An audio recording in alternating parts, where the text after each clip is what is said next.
There we go.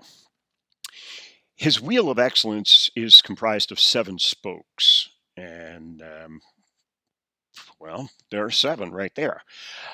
I would love to talk to Dr. Orlick and find out why seven.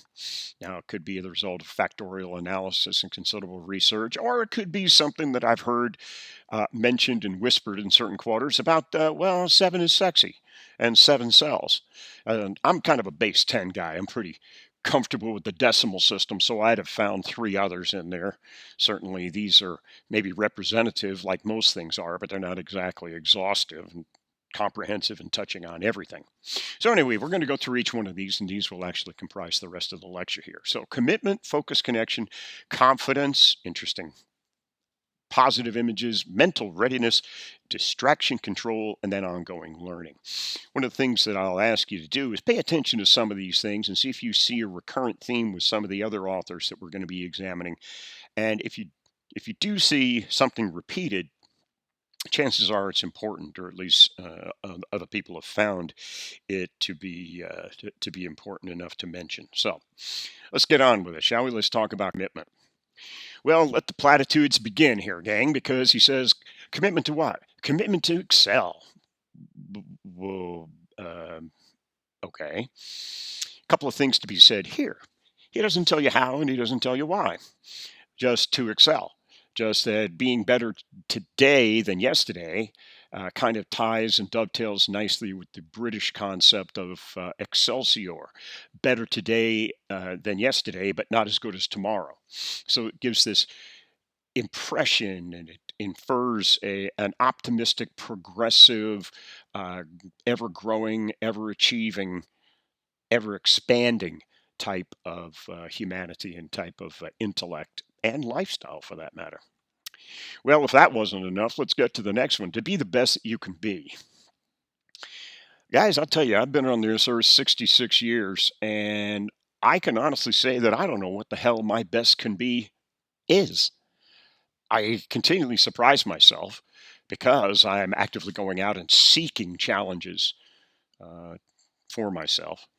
But to be the best that you can be, most people remember me telling you that one of the great tragedies of the human condition is leading an unexamined life. Well, here, to be the best that you can be, that presumes that you know anything about yourself. Well, let me challenge you right now. What is the thing you're most proud of? What is your greatest accomplishment? Hmm. And I don't care what it is, and I'm really not interested in what it is. I'm interested that you know what it is. And to be the best that you can you have done better?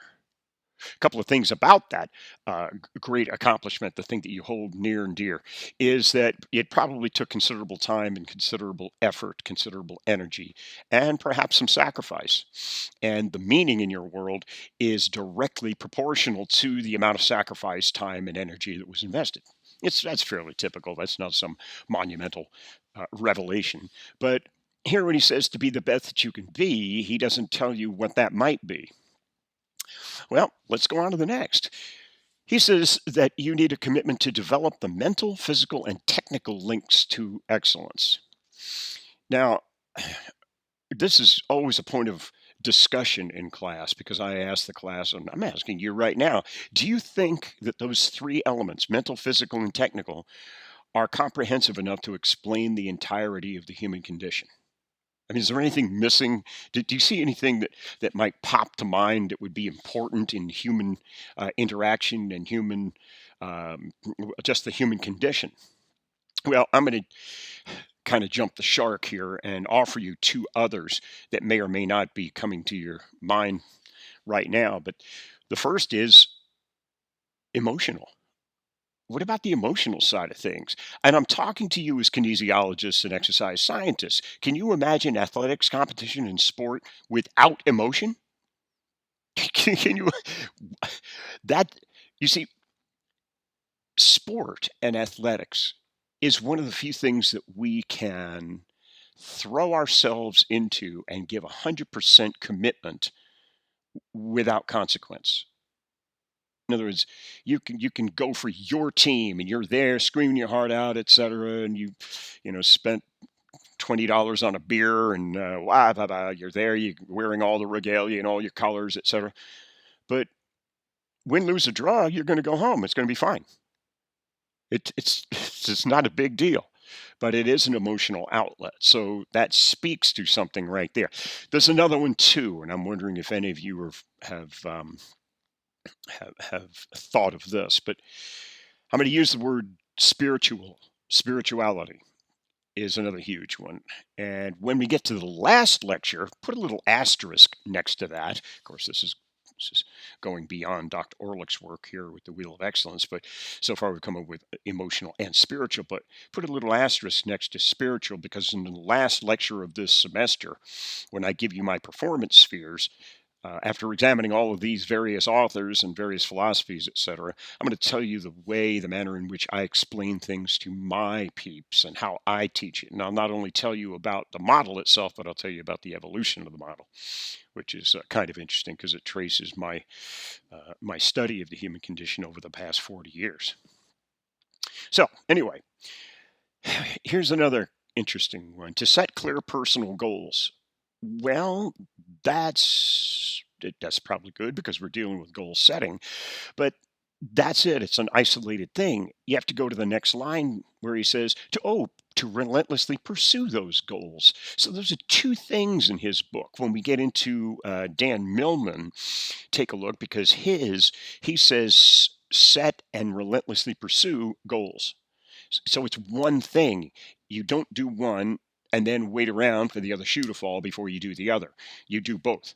If otherwise, you don't do either. So persist in the face of obstacles. That, from certain models, is the definition of how important something is. The more important it is in your world, and here I'll just kind of give you one of the models. It goes from utility. Most things that people do have utility. We either enjoy it or we do it because we want to be around someone and we want to engage in it and whatnot. And then it goes to interest. If you do it enough, you get a couple of lessons, maybe you do it long enough, you get better, you see a little bit of progress.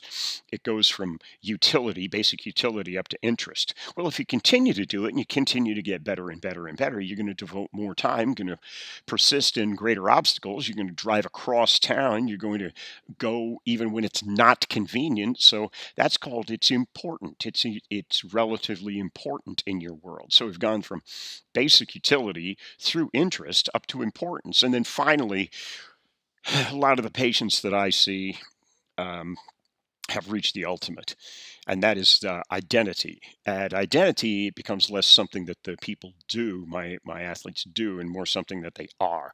It's the way that they relate to the world and the way that they allow the world to relate to them. So all of you right now, because of your commitment for a Bachelor of Science, and most of you are committing beyond that for masters or professional school or what have you,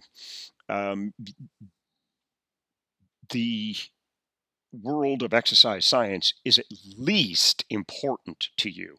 If it were merely interesting to you, you probably would have dabbled in it for a wee bit, and then said, "Forget about this. I'm going to go become a, I don't know, history major or some other thing, whatever it might be." So most of you register at the importance, if not the identity. If you've gotten, typically when you get into master's and doctoral work, it becomes part of your identity because you're known as an exercise scientist then. And this last one here, just as just as kind of a parting shot to commitment, to give everything of yourself that you can give. And I know you're reflecting on that and going, yeah, I remember there was that time and it was so hot. We were so down and yet we found it within ourselves. Well, wait a minute. You didn't give everything of yourself that you can give. And that's, for all intents and purposes, that's kind of hyperbole or hyperbolic talk. That, look, come on. If you gave everything of yourself, we wouldn't be having the conversation because you wouldn't be here anymore. But you gave a great deal. So this brings us to the discussion of limits and limitations. Guys, never forget this. Some people say, I was pushed to my limits. Well, respectfully, no, you weren't. You were pushed to your limitations. Limitations are self-imposed. Limits are physics. So limits is when you run out of something. You're out of air, you're out of water, you're out of food, you're out of oxygen, whatever it is. You're completely out. That's it. Done. Limitations are when you're beginning to see that there's a problem and you're beginning to run out of something and you begin to get what we call approach avoidance, and you start to slow down. You go, wait a minute, wait, this hurts, this is not comfortable.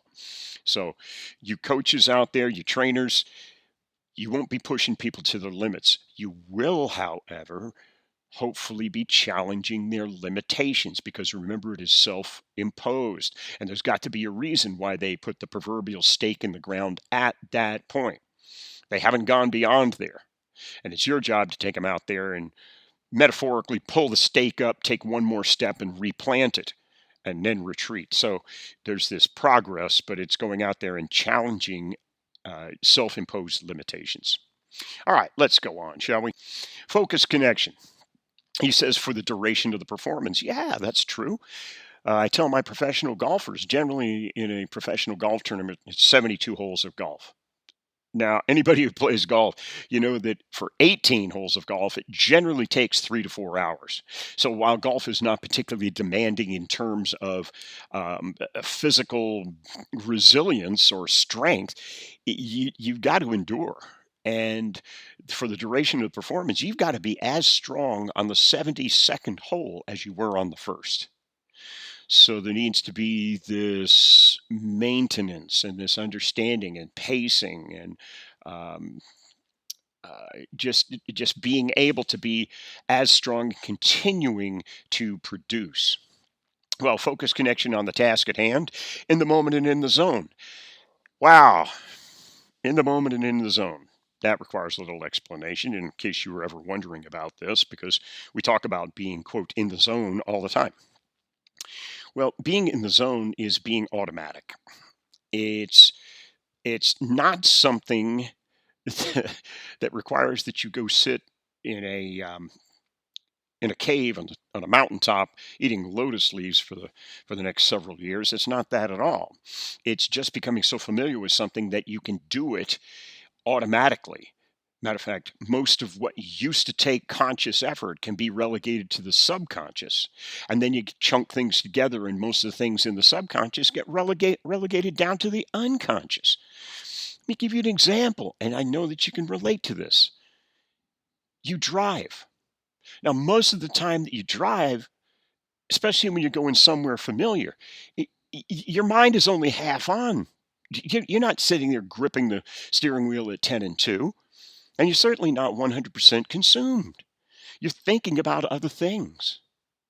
Let me challenge you. Here, have you ever driven past your exit? You've been daydreaming or something. You've been keeping it between the dotted lines, and then you drive right past. Or even worse than that, you were going somewhere else, but you took the exit that you usually take on your normal ADLs.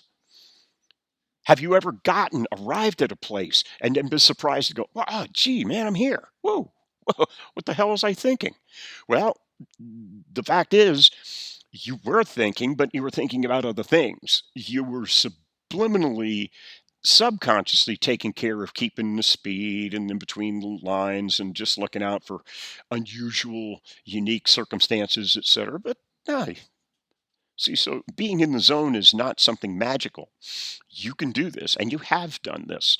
And some of you have realized this on the pitch or the court or the track or the field or whatever it is in your respective sport. You've witnessed this from time to time when it wasn't really you playing. You just noticed, wow, everything is going, man. It's all jiving. It's great. So, when a focus connection on the performance, yeah. Oh, by the way, a word about the zone. The zone exists because you're unaware of it. When you're in the zone, you're typically unaware. What happens when you are aware? Well, by its very definition, you're out of the zone, so you get kicked out. So, kind of a catch-22. You want to remain in the zone, but sometimes things intercede.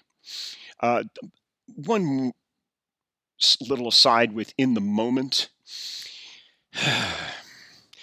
Most of us don't live in the moment, at least not for an appreciable length of time. Most of us look, there is only one here and now, and the here and now is transient. And in the time that it's taken me to say, pay attention to the here and now, it's no longer here and now because it's into the past. So if you look at things from that perspective, you could think that there is an infinite there and then, because the there and then talks to what has already been and what is yet to be. So it's the future and the past. So that's an infinite amount of stuff. Here and now is a momentary something that is so transient, it's like trying to grab a fistful of a stream as it goes by. You can't do it. So everything, it's ever changing and ever dynamic.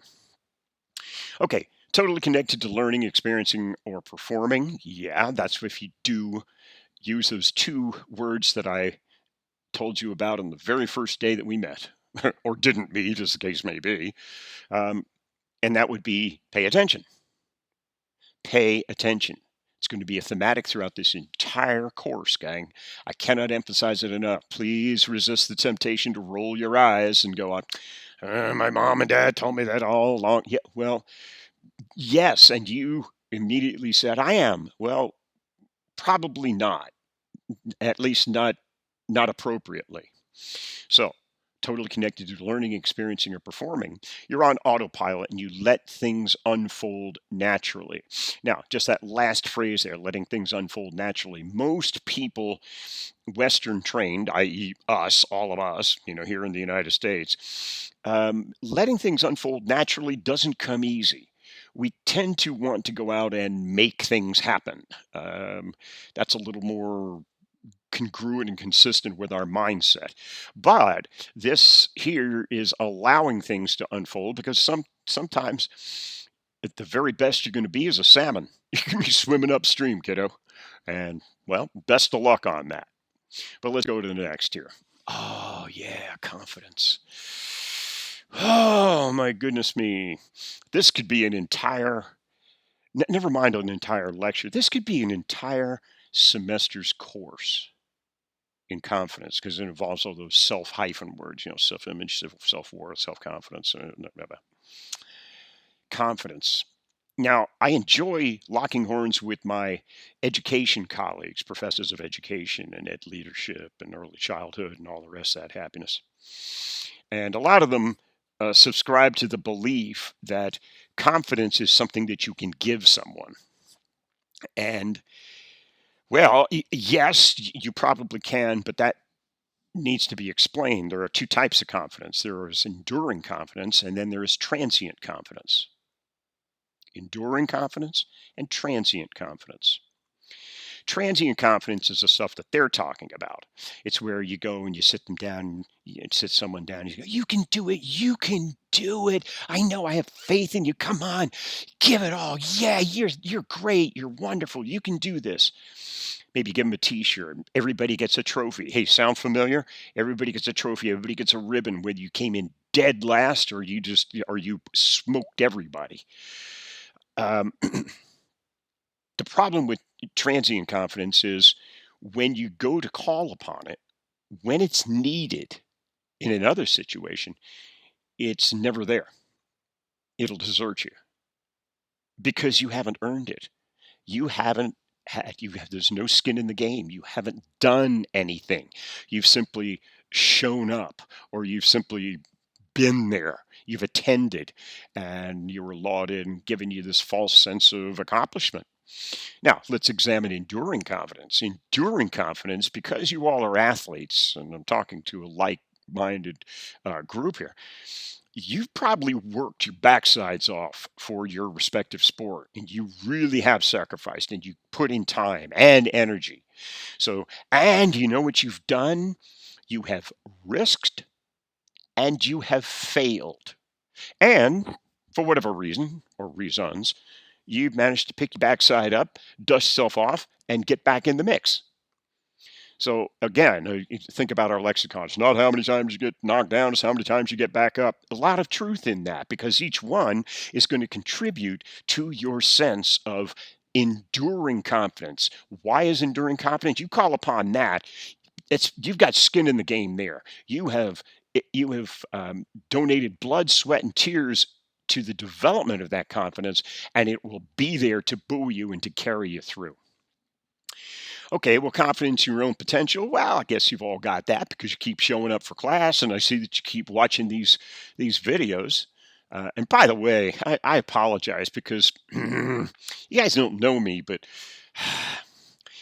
uh, this format is so constraining. This is not my gig. I am an on stage kind of guy. I love to walk. I stalk through the entire lecture hall, and I lock arms or lock eyes with you, and I challenge and I gesticulate, and I try to keep things energetic and dynamic and passionate. And I'm hoping that some of it comes across here, but I'm gesticulating my backside off, and yet you can't see it. So just take my word for that. Anyway, in your own potential and in the meaningfulness of your pursuit, well, there's something you might want to explore in your journal. Do you know why you're doing what you're doing? Why exercise science? Why kinesiology? What are the reasons? Plural. Don't trap yourself in trying to look for the reason because there's plenty of them. There's a lot of them. You just need to figure them out. But there's a reason why you're doing this. And some of you have changed your major. Oh, you know who I'm talking to. Oh, hey, how many of you have changed your major more than once? Uh-huh. Yeah, well, me too. I was a theater major to begin with. As if that comes as any surprise. Well, I was a theater major until I met theater majors. And then I went, whoa, nah, something got to give. Okay, well, let's get back to this. Well, confidence in your focus, well, that's just your ability to pay attention. We'll give it some meaning there. We'll come back to that too, because focus and paying attention are two different things. Focus means you're attending to one thing. Paying attention means you are attending to everything. You're not being selective. So you're taking everything in. And if you decide to try that, we'll get into that in the second part of the semester, but it's difficult, guys. It's difficult. It can be overwhelming. I know that it was for me, but I'll tell you the story when we get into that particular lecture. Well, here in your capacity to achieve your goals, same thing as in your own potential. Yeah, because you know that you're good right now, but do you really think that this is as good as it can get? Because if that's the case, what the dickens are you going on for? I hear people say that they're getting better all the time. I never heard anybody say, "Nope, I'm best." No, thank you. I'm done. I'm best. Anybody needs me, I'll be in my car somewhere. Well, confidence in your preparation or readiness, and that is a very deeply personal thing, and you might want to really examine some of that relative to everything that you do in your journal. Relative to everything you do, your schoolwork, your hobbies, your familiar relationships, your out of familiar relationships, just everybody, everything you do, every aspect of your life. How well do you prepare, and are you ready? And we'll get into this later, but in psychology, there are a group of theories called attribution theories. It's $1 million word, attribution theories. But really, what it means is these theories explore the things to which you attribute your successes or you attribute your failures. Was it lack of preparation? Was it lack of readiness? You didn't work as hard. You didn't try as hard. You really weren't committed, and any number of things. Therapeutically, that's very, very useful. And you can do a lot of that on your own. Part of that, getting into your own examined life and trying to figure out here the meaningfulness of your pursuit and the confidence in those with whom you work or play.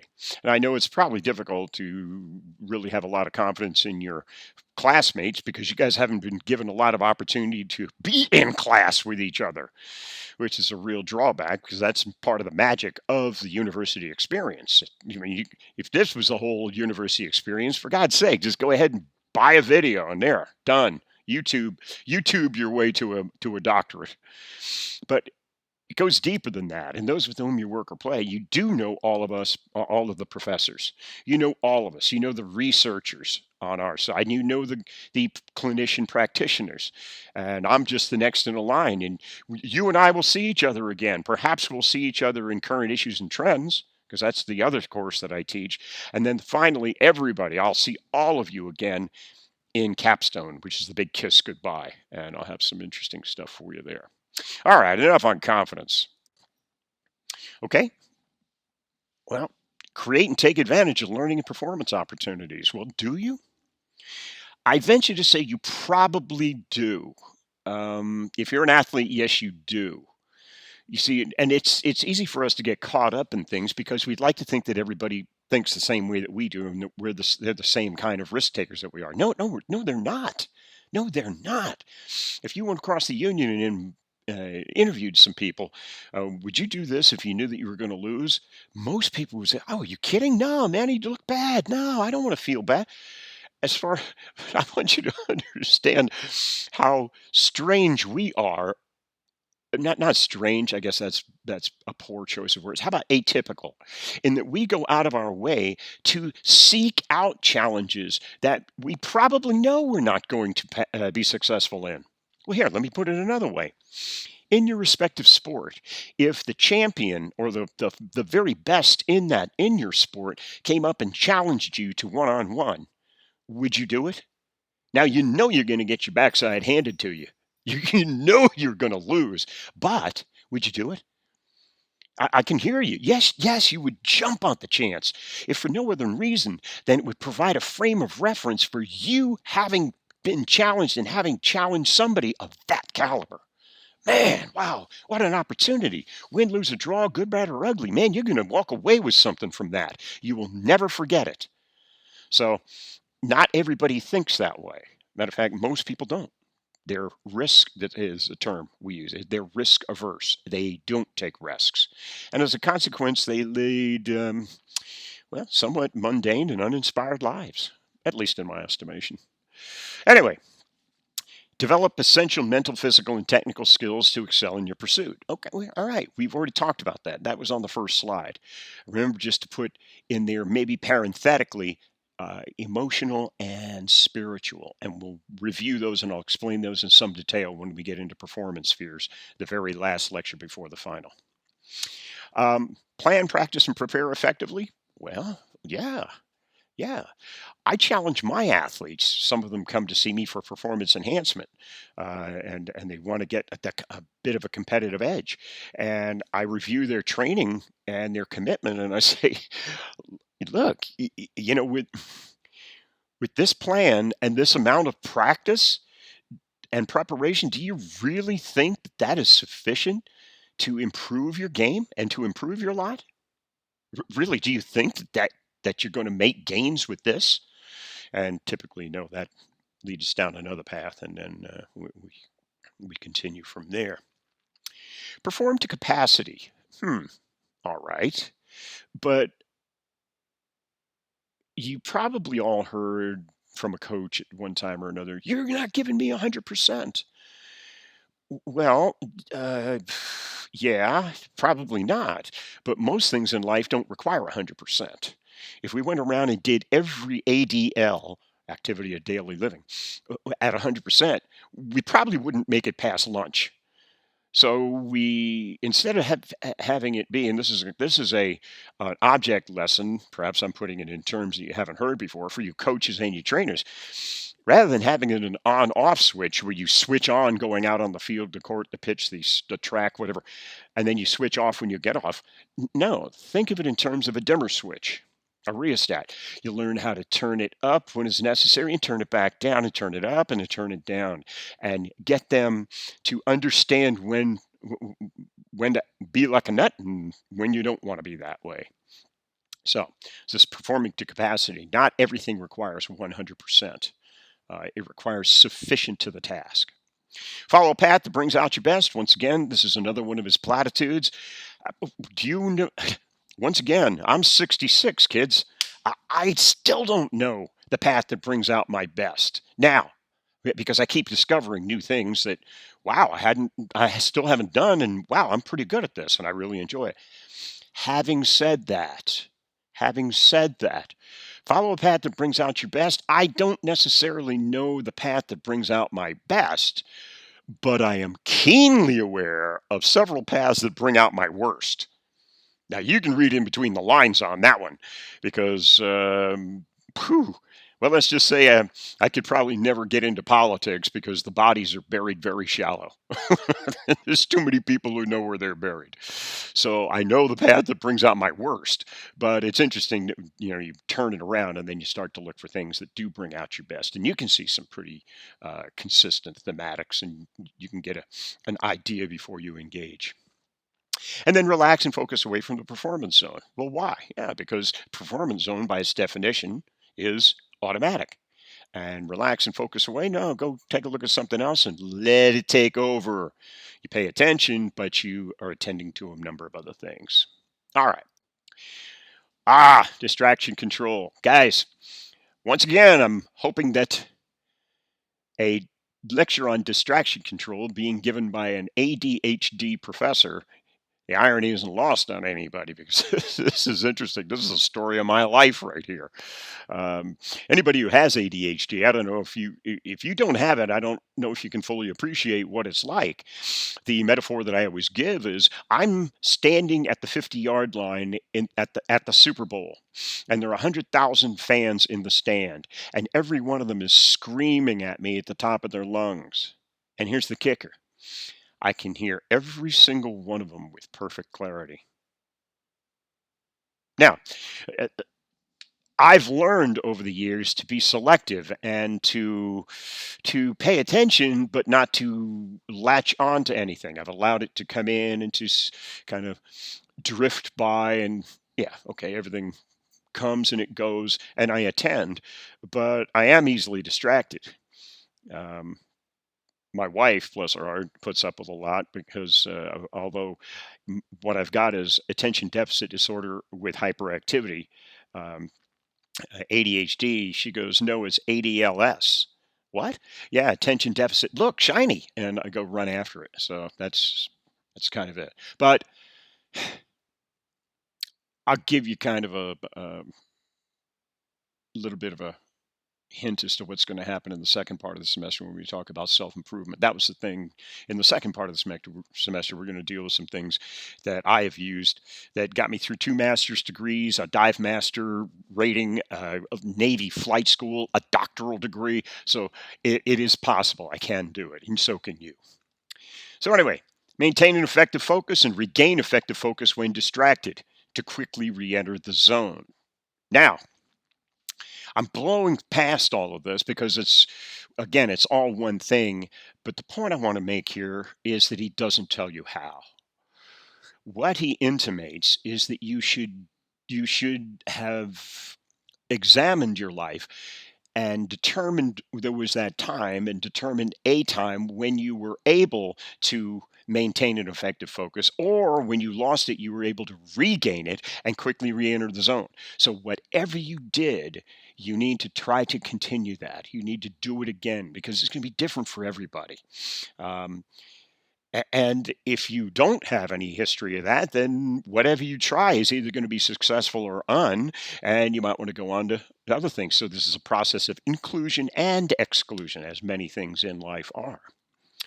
Again, perform consistently at a high level. We already talked about that. Not everything requires 100%. Stick with your own game plan. Put a little asterisk next to that because when we get into General Sun Tzu and the art of war, stick with your own game plan. He would have problems with that because he lived by improvise, adapt, and overcome, and flexibility. You go in with some ideas, but I'll explain that in the second part of the semester. Oh, exercise scientists. I'm sure that you've been talking about this in some of your other classes, exercise phys and kinesiology, whatever. Adequate rest. Wow. You talk about a hot topic in research right now, and I'm not just talking about in physiology. I'm talking about in psychology, sports psychology, performance enhancement, um, and neural integrity, all kinds of different things. Rest and recovery are a very, very hot topic in the world of exercise science. So go ahead and avail yourselves of that. But here it is. It's validated by its inclusion in distraction control. And then stay on your own best path for personal excellence. And we already talked about that. And then finally, let's talk about ongoing learning. And pay attention to this too, because although I take a lot of exception to many of the things that Dr. Orlick says, I agree with a lot. And this is one that I do agree with because um, I'm always, every time I give this lecture, I'm reminded of my late grandmother, and she lived to be 99 years old, just shy of her 100th birthday. And in her later years, she was in a She was wealthy, so she was living in a wonderful um, retirement community, et cetera, with all the activities and all the uh, assisted living and assisted care, et cetera. But I do remember that she was in her mid 80s, and I called her up. She's down in Fort Myers, Punta Gorda, and it was around Christmas. And I said, Grandmaster, hey, it's Tommy. Oh, Tommy, wonderful to hear from you. I said, hey, listen, I'm going to come down there. I don't know if this is okay with you. I want to pick you up and bring you up here to spend Christmas with us, with her daughter and my dad, who was her husband. Da da da da da. Anyway, oh wow, that sounds wonderful. When are you thinking of coming? I said, well, I was going to come. I was going to come early this afternoon. Ooh, today's not good. You see, I've got it's story day, and I'm supposed to read the story. Oh, well, okay. Well, how about tomorrow? No, no, no. Tomorrow we're all going to the Salvador Dali Museum in St. Petersburg. Oh, okay. Well, how about the weekend? How about Friday? Well, no, I don't think so because I've got the lead in Oklahoma. And of course, I'm kidding on the last one there. The point I'm trying to make is here she is. She's 87 years old and she's got more on her dance card than I do. And that just blew me away. So I always appreciate that whenever I start thinking about ongoing learning, it always reminds me of her. Well, here we go. Reflect upon what you did well and upon what you can refine or improve. Yeah. Okay. It's called management by exception. It's the way our minds work. We don't necessarily look at what we did well. We do look at what we can refine or improve. And this is clearly illustrated. If I gave you a test, say we're all in class again, I gave you a test, graded it, and handed it back, you'd only look at two things. You would look at the grade, number one, and then you would look at what? You would look at those that you missed. Boom, there you go. Would you look at those that you got right? Probably not. Well, of course, unless you only got one right and you missed everything else, that then you would just have to know what you happen to luck out on. Anyway, seek important lessons from each experience or performance, and this is key too. This is part of the learning. Um, it's something that I often tell my students, and well, I think this is an opportune time here, guys. We're almost done. Uh, we're good at what we do. I'm talking about the professors that we have in our program. We're very, very talented.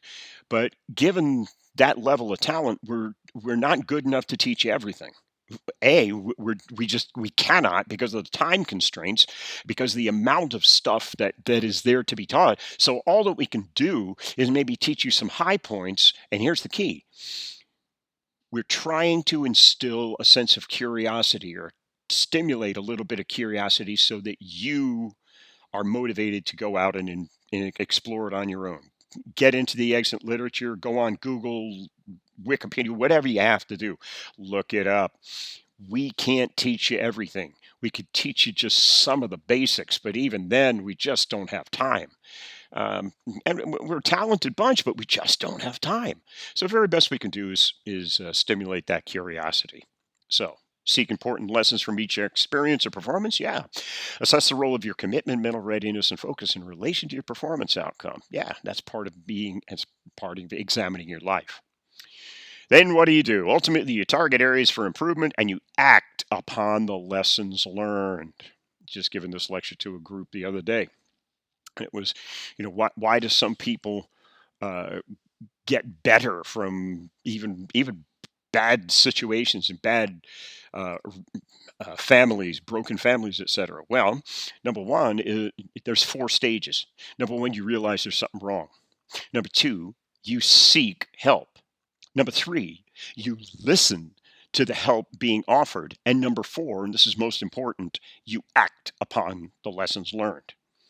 You don't do any one of those, and movement and action ends, and you wind up exactly where you started. So that's ongoing learning, and that is the Wheel of Excellence. Hope you enjoyed it. Next week, gracious, I don't know what we're going to talk about, but I have it in my book, and we'll see you again. Enjoy, stay safe.